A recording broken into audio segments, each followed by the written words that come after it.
Out of Order Podcast, episode 37. Welcome to the Out of Order Podcast, your window into the firearms community, exploring those shaping the future of our rights and protecting our lifestyle, laws, legal cases, activism, and self-defense in a candid and honest podcast for our brothers and sisters in arms. Here's your host, James Kalita.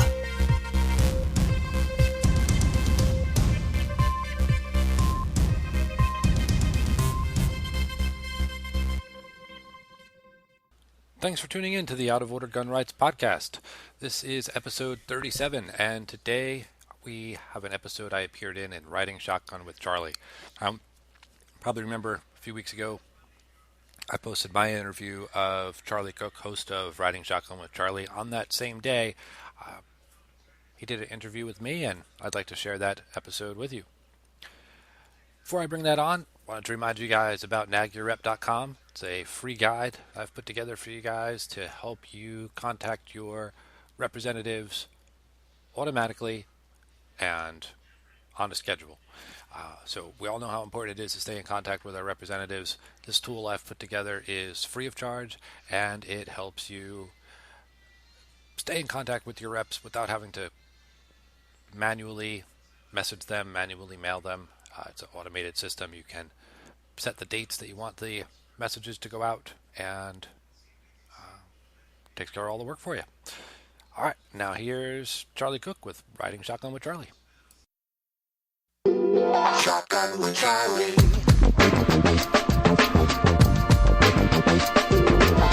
Riding shotgun refers to the practice of sitting next to the driver in a moving vehicle. The term riding shotgun came around after the time of the stagecoach, when somebody used to sit next to the driver holding a shotgun, in case they ran into bandits. My name is Charlie Cook, and I drive a lot. I like to talk to people while I'm driving, so I interview people in my car while I'm driving.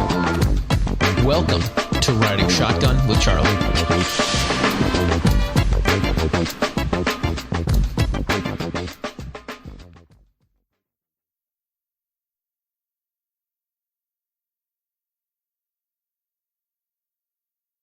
Ladies and gentlemen, welcome to this episode of Riding Shotgun with Charlie.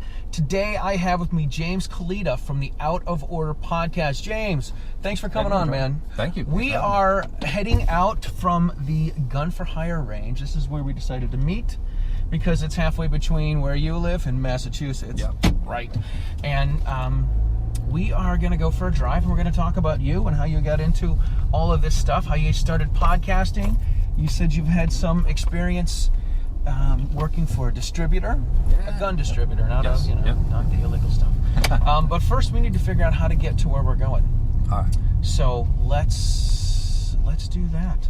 So I think what we're going to do is we're going to head to Head northeast on McBride Avenue toward Lackawanna Avenue, then turn right onto Lackawanna Avenue. I think I need to turn around.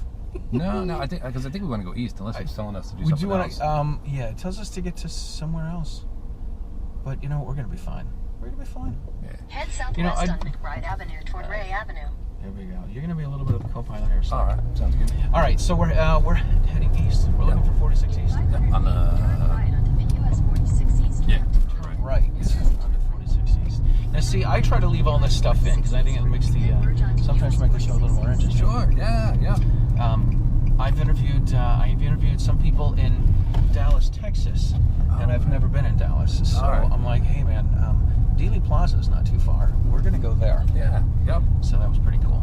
Cool. All right, let's do this. Awesome.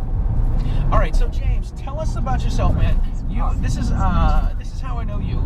You just like got into the podcasting game and jumped right off the deep end, and you're like cranking up material and making the rest of us look bad.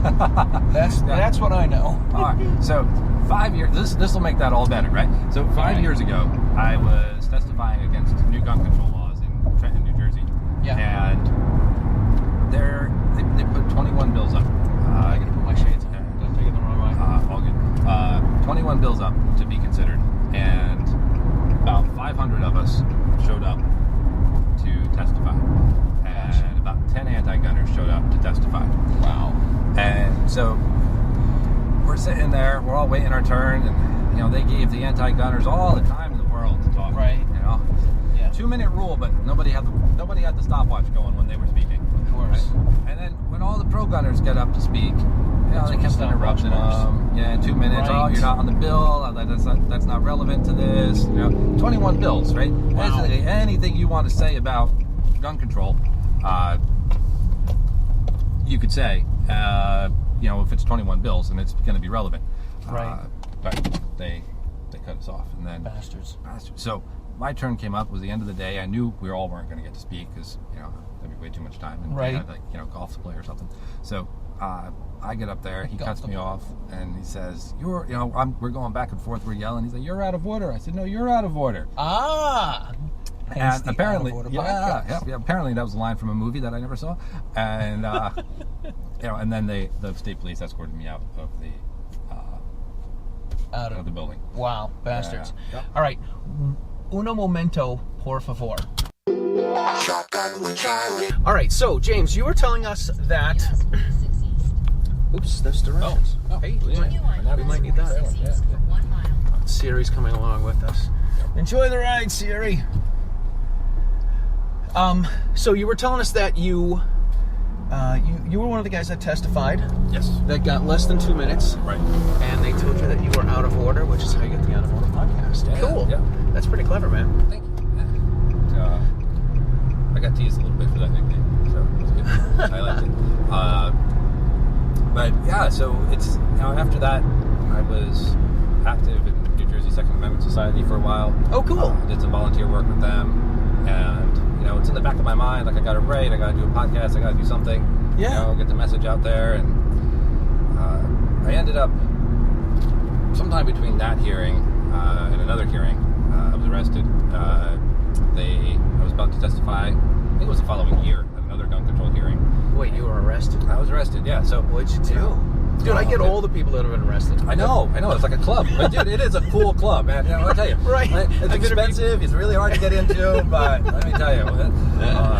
I've interviewed Brian Aiken and Shanine Allen. I'm like, these people have been arrested and done jail time. Like, people, and I tell people this, they're like, what? You're interviewing a convict? Well, not quite. Yeah.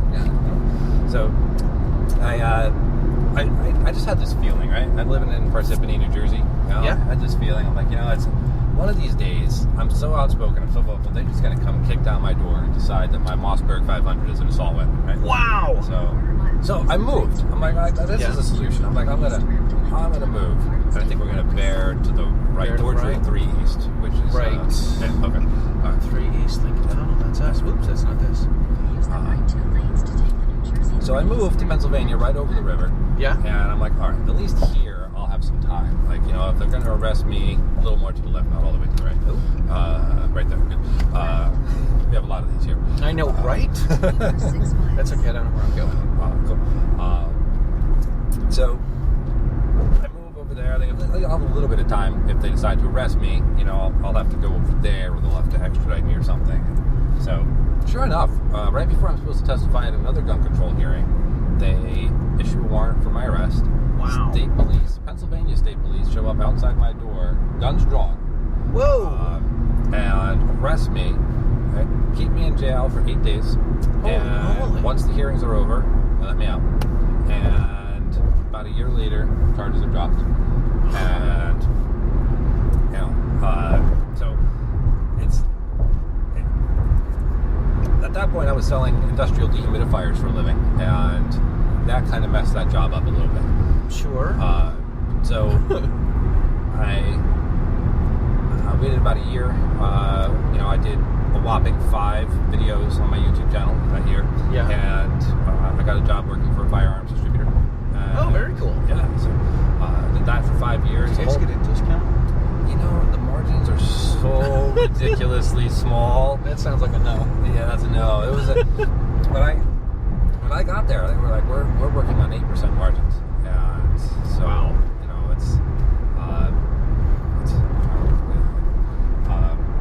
there's really no discounts. Gotcha. And so I had that job for about 5 years, and I kept thinking, like, I got to do a podcast. I know there's still a lot of activism going on, and I'm not a firearms instructor. I spent those 5 years training, and so I got out and I realized, I'm watching the news and I see that these people, you turn on the TV and all gun owners are overweight, racist white men. What are you trying to say? Yeah, right. Yeah. I know, right? I could lose a couple of pounds. I hear you. So I'm like, but that's not who's out there, right? That's not who. That's absolutely. That's not who I see. So I'm going to start to interview these people. And the other thing I saw was that, there's a lot of pro-gun people in Canada. There's a lot of pro-gun people in Australia. There's a lot of pro-gun people in England. But you turn on the TV and you don't see that. So I want to interview these people, and I want their, even if, I don't know, I guess when I started I felt like even if no one watches this, at least there's a record, so that you could say, it's like all these gun owners are just white racist people. Right. So, but no, because there's Tony Simon, right? Here's Ken Tony Blanchett. Simon's awesome. Yeah, The Reverend Ken is awesome. And interview these people and put their stories out there, and and then you can see, you can see the truth and start to unwind, and then you start to talk to people and their stories about why they get into firearms, and you think, well, if those weren't there, if we had the laws that the left are pushing for, right, then this person would not have been able to save their life. Right. This person could still not have a firearm. And we did that interview last week with Belle McCormack, and she talks about being assaulted by her ex-husband and going to court, and the court saying, no, we can't give you a restraining order today. And then, then you go again, right? And then this time you get the restraining order, but he still comes, right? And then he takes her kids. And that's insane. So yeah, you need that firearm. You need the restraining order is just a piece of paper. It's not gonna do anything. Right. And so it's one thing for me. I fit the stereotype of a gun owner, right? Right. So it's one thing for me to be saying all these things, but when I start compiling these stories of other people that don't fit that stereotype, that really are, victims of gun control, that, it's, then maybe that will change the narrative. Maybe that'll change the way, people see gun owners and see gun rights. That's cool. That is way cool. Your podcast has been out for like 3 weeks. Yep. And you're cranking out 15 episodes, I think is what I saw. Yeah, 16 went up 16, this morning. sorry. Yep. Went up this morning. Yeah. I got out early. Yeah. That's awesome. Yeah, you weren't making the rest of us look bad, man. No. It's well, and so 5 years I've procrastinated about doing it, right? So I'm just making up for lost time. But one of the people that I listened to when I did this, when I started, there was two people that really shaped my vision for my podcast. One was Anthony Calandro. Yeah. And the other was Tom Woods. And I kept wishing he would do more gun interviews. And I'm like, well, he's not, so I will. There you go. It's like he's got his very niche market that I like, and I'm gonna make my niche. And there's the other day somebody says to me, "Where are you gonna run out of guests?" And I was like, "No, you're not gonna run out of guests." I was a little worried that the interviews would start to be the same, but then I interviewed Maria Ampe from Stir and Shoot. Right, so there's a woman who's a firearms instructor and cooking instructor. One company. Wow. Yeah. Yep. That's pretty cool. Yeah. Yep. No hunting involved, right? And the next day, I'm interviewing a woman who is a Safari Club International board member, firearms instructor, blogger, outdoor writer, and hunter's ed instructor. So those are really different interviews. It's, even though you might say they're part of the same demographic, it's completely different. It's completely different. The stories are completely different. Absolutely. And then I was there's a philanthropist, video game programmer, and firearms instructor coming up, I think, Friday. Oh, cool. Yeah. So there's all these really unique stories out there, and it's really like the stories behind how people got into what they got into, or how they got into firearms, is they're all different. They're all completely different. They really are. How did you get into gun stuff? Did you grow up hunting or shooting? I wanted to hunt when I was a kid, and my dad was just indifferent. Yeah. We have a 250 feet long unpaved driveway, and I nagged for shovel the snow off the driveway will think about getting you a rifle. Really? Yeah. Wow. So I did it, and I got my 22 caliber bolt action rifle. That's cool. At what age? 12. 12. Yeah, Awesome. Yep. And you were in Jersey at the time? Yep, I was in Jersey at the time. Cool. Laws were the same, but that's the funny thing about laws is, they're enforced differently. So, Right. It's like back then we could go out into the backyard and shoot a 22 and it was no big deal. Now it's a reason to, Oh my God, calling the SWAT team. Yeah. Yeah. So where did you go after the bolt action 22? You had this 22 as a kid, shoveling the snow. Yeah, 22 as a kid, shoveling the snow, and then I didn't really think about guns until I was in my mid-30s, and I was like, I know I have a 22. What was the switch? I got laid off. It was one of those things where I always wanted to go hunting, wanted to go shooting, and just never had the time, and so I had already gotten my bow license, never gotten my firearms license. So Wait, you have to have a license for a bow? To hunt with it. To hunt with a bow, gotcha. Yeah. Okay. So I went to the police, and this is what really inspired the activism. It's like, you can talk. I can explain to you what the process for getting a firearm in New Jersey is like, but until you live it, then it doesn't sound so bad. It's look, skyline. I know. Uno momento. So I'm going to show some of this. We got the New York City skyline. We got a couple miles ahead of us is. Oh God, what the hell is that? I can't come up with it. Empire State Building. Yes, that's it. The Empire State Building. So this is way cool. Part of the reason I wanted to get some video heading into New York City. New York City. Anyway. Yeah. So it's you are really treated like a criminal, like an actual criminal. You are applying for an exception, to break the law, and that's how gun law in New Jersey is. That's something completely insane. Yeah. It really is. In Massachusetts, so I'm an instructor and I have a lot of students and whatever. I tell once you get a gun license in Massachusetts, you have to notify the police in the town you're moving from, the police in the if you move and you got a gun license, you have to notify the police in the town you're moving from, the town you're moving to, and you have to notify the state police. So I tell everyone you're not on the same list as sex offenders, but you're at the same level as sex offenders because you have to let the police know when you move. Yeah. Which is completely ridiculous. Yeah, and they actually in New Jersey reverse the burden of proof. All guns are banned, right? So, except by exemption. God, that's so screwed up. You hear I listen to Anthony's. I listen to Gun for Hire a lot. I've been a fan since literally his show was probably in the 20s, episode 20 or 30 maybe, a long time. Yep. And he has Evan Knappen on all the time, and Evan talks about how we're in New Jersey. You guys are law-abiding criminals. Yeah. And when he says you can't have a gun unless you fall in the exemption, which is insane, completely insane. All right, so you got back into it in your mid-30s, and what's the direction say? We're going right way. We're going to merge. We're going to follow signs from Lincoln Tunnel. That's all. It'll be cool. It'll be easy to see. It's on the water. It'll be easy to see. So mid-30s, you decided to get a gun or whatever, get into it more. Yeah, and then I was driven by, I think, the same thing that drives a lot of firearms owners to buy more guns. Is that the threat that it's going to get banned? Right. So I say they're like potato chips. Yeah. Yep. You can't have just one. Right. And so I wanted a semi-auto shotgun because I thought they might be banned, so I ended up owning one of those. And then I wanted an AR because I thought they were going to get banned. I wanted to get one of those, and an AK because one of those they're going to get banned. Right? So the anti-gun crowd is just driving the sales. RTSP got rich off me for a couple of years because I got to buy it. They're going to ban it. So right.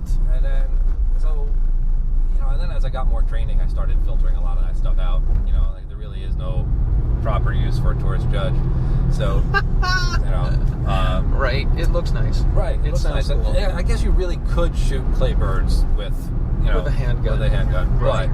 But I like when they came out and they started using the 410, the 45 long Colt, and the 45 ACP, and they're like, same judge, stiffer sentence. I'm like, dude, that's great. Yep. Yeah. Yeah, so you started getting into it. You got a bunch more guns. You became a lot more active. When did the activism stuff really kick in? Like, how long ago?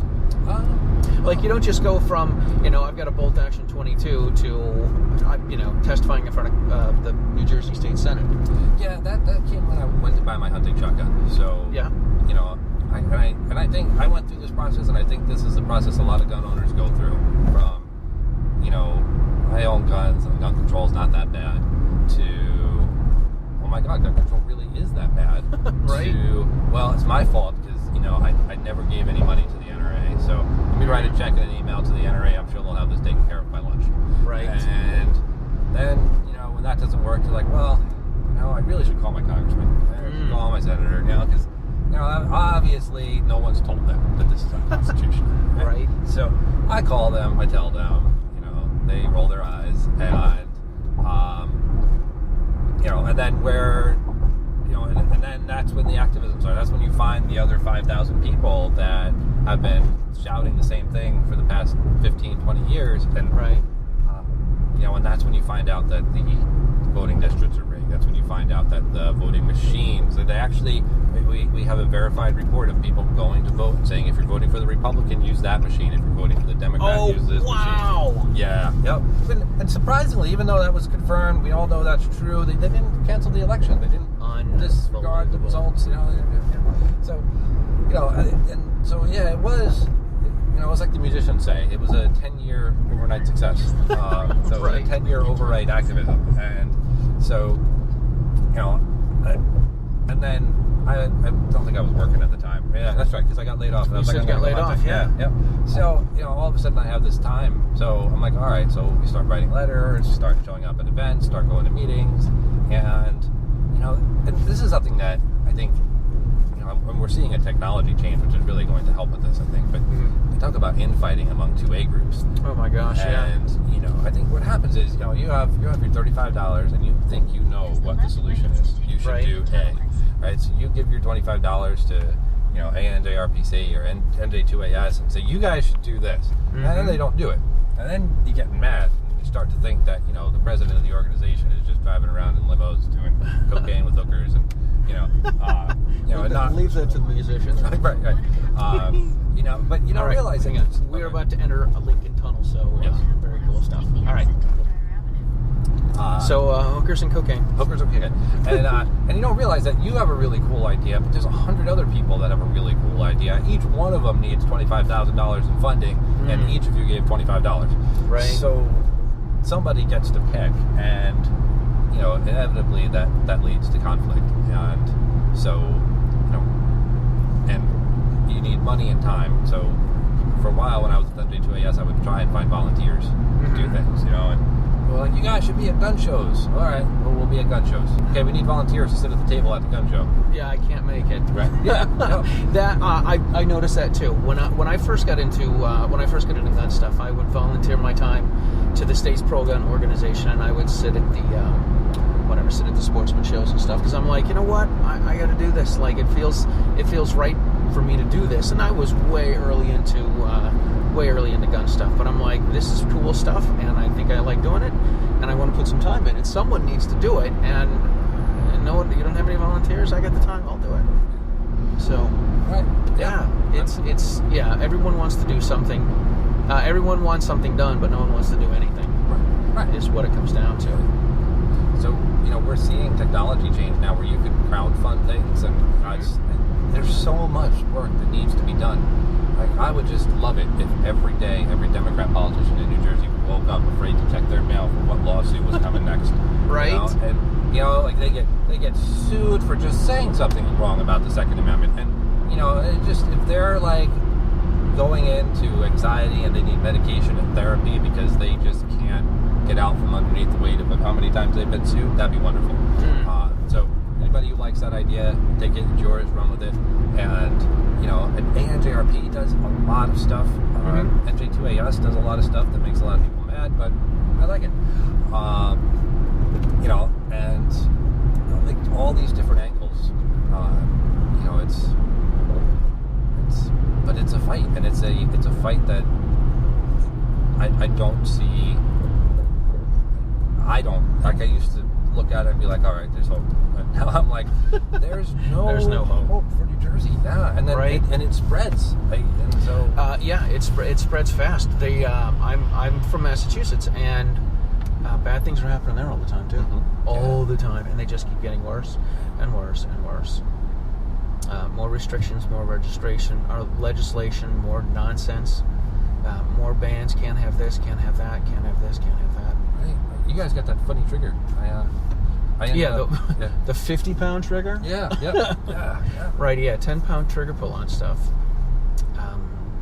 I think it's only on brand new guns. I don't know what it is. My deal is this: I'm just one of these guys. Like,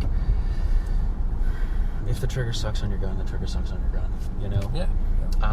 We're not bullseye shooters. Yeah. I mean, I hate saying that, but I've been fortunate that I don't know. I don't want to say I don't know a good trigger from a bad trigger. I just have my triggers. Yeah. You know. Yeah. And I know the. Where are we going to go here? I have absolutely Let's no go. idea. Let's go where there's not traffic. Yes. Excellent. The trigger on my revolver is different from the trigger on the Glock, which is different from the trigger on the other revolver, which is different from the trigger on the AR. It's just, you know what? Side alignment trigger squeeze, man. Yeah. That's all it is. That's all it is. So people don't get active. It's important for people to do that. Yes. There is a lot of infighting. Yep. Everyone wants something done, but nobody wants to do anything. Yeah. That's really what it comes down to. And then, so that's how you started getting into it. Yeah.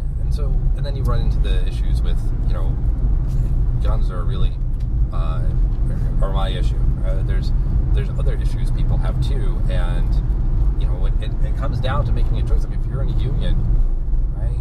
However you feel about unions, but if you're in a union, you have to choose. You either vote for your gun or you vote for your job, and that's that's a hard spot to put someone in. It absolutely is. And then you talk about moving, and I hear both sides of that. And like, I live in an RV now, because there's an RV, Clark. Yeah. Because it's hard. Like, if they don't know where I am, then it takes them a little while to find me. So I can That always prepare. sounds suspect, I gotta tell you. Yeah, well, they did come to my house with guns drawn. So I get it. guns drawn. Like, that was the That's the freaky part. Yeah. All right, ladies and gents, we are in New York City. Do you remember that? This is like, I steal everything from something else. Okay. And there was a commercial for a barbecue company. Oh. And these old cowboys were sitting around, and for the salsa, right? Yeah. They're like, this was made in Texas. They're like, this one's made in New York City. And they're like, New York City. Then turn right onto 10th Avenue. So yeah, we're on 10th Avenue. Hey, girl. Yeah. Right. Are you supposed to, I heard New York is dangerous for using the crosswalk when you don't have the right to walk. Oh.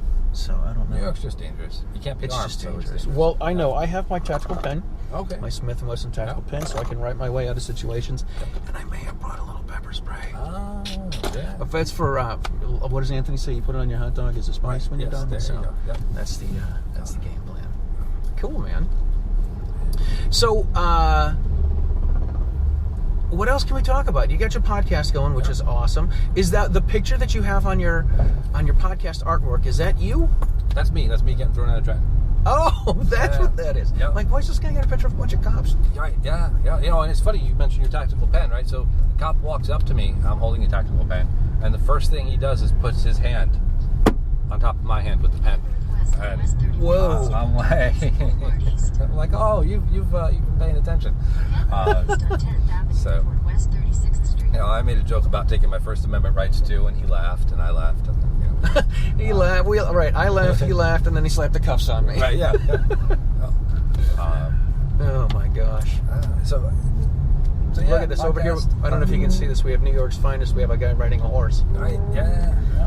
How about that? How can people find your podcast? So outoforderjameskalita.com. Okay. And they automatically load themselves up there with 3 hours of work at least per episode on my part. Right. And we're on Facebook, but you'll find links to all that on the podcast. podcast page. Awesome. And sign up for the email list, because sooner or later we're all getting kicked off of YouTube and Facebook. Oh, yeah. And Oh, my God, totally. You believe they took Brownells down? They put it back up. They put it back up. They did put it back up a few days later. Yeah. It's completely ridiculous. I've got a couple YouTube channels. The Writing Shot. I don't have any advertising. Like, everything's out of pocket. But the Writing Shotgun stuff, there's no guns involved in that, no shooting. Oh, okay. But the page where I have the gungrams, where I play the trumpet and shoot a gun, I have some videos that have monetization on them, and a lot of them don't. And what I do is I charge people for a video if they want me to do a shout out to somebody. Then I do a shout out, and they pay for it, which is cool. But I don't have any other monetization on it, so I don't know if I'm ever going to get booted for those videos. But time will tell. We'll find out. Yeah. Cool, man. Cool. What else? Podcast stuff. Podcast stuff. Oh, what kind of shooting do you do? So I was lucky enough. Are you a good hunter? Hunting for me is sitting in a tree stand, waiting for whatever, taking a nap, wondering what the hell I'm doing. Yeah. Well, it's I've been very fortunate. I have a good spot. I get to hunt in New Jersey, and Nice. I have mixed feelings. I generally tell people don't come to New Jersey because it's dangerous. You could get arrested. Right. And I don't really feel like people like chuckle a little bit when I say that. But not really. Don't come.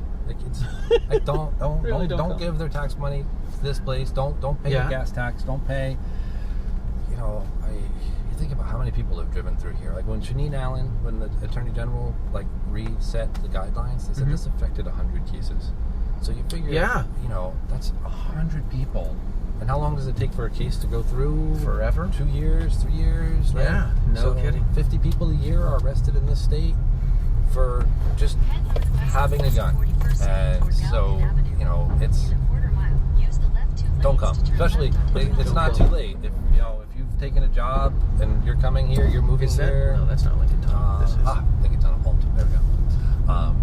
It's not too late. Stay where you are, or go someplace nice like Tennessee or Texas or New Hampshire. I call it free America. Right. Yeah. Because it's you can come here and they will tax you to death, and then when you try and leave, they will tax you some more. We have an exit tax. Oh my gosh. And that's if you don't get arrested between and the intro. No kidding. Yeah. So that's craziness. Now that I've said all that, the deer hunting here is absolutely amazing. They're like, it's more like deer farming, and you just pick the one that you want. Wow. There's just hundreds and hundreds and hundreds of them. There's no such thing as a bad spot. Oh my gosh. There will be a deer. I got to tell you, I came down and spoke at the New Jersey SafeCon last year, and I went out for dinner with Sean Fisher and Rosie and Tony Simon, and literally we're walking. I was driving back to my hotel, and I came across 3 deer in like a nice neighborhood. Mm-hmm. Like, whoa, these guys are everywhere! Holy moly! Yep. Pretty wild stuff. Cool. All right, well, listen, let's wrap things up, and then we're going to record a show for you as we head back to the Gun for Hire range. So you guys need to check out James Kalita, the Out of Order podcast. We'll put some links on there, but he's got a Facebook page. How's the website going? Is it good? Oh, website's good. Website's up and going, so you should check out James Kalita, the Out of Order podcast. Check out all of his stuff. Follow him. Please like and subscribe and share all of the Riding Shotgun stuff with your people, as well as James's stuff. And we will see you guys next time on Riding Shotgun with Charlie. James, thank you so much, man. Thank you. Thanks for coming on. We'll see you next time. Yeah. Thanks for watching, listening, and subscribing to Riding Shotgun with Charlie. Check out all the other great shows on the Self-Defense Radio Network. All of your pro-freedom podcasts in one place. You can find them at selfdefenseradio.net. Thanks for tuning in to episode 37 of the Out of Order Gun Rights podcast. Hope you enjoyed that interview. Please head over to the show notes page, outoforderjameskalita.com/37, where you can find links to the things we talked about. And, of course, if you go to nagyourrep.com, you can get that free guide I put together that lets you automatically contact your reps, federal, local, and state. All right. See you next time.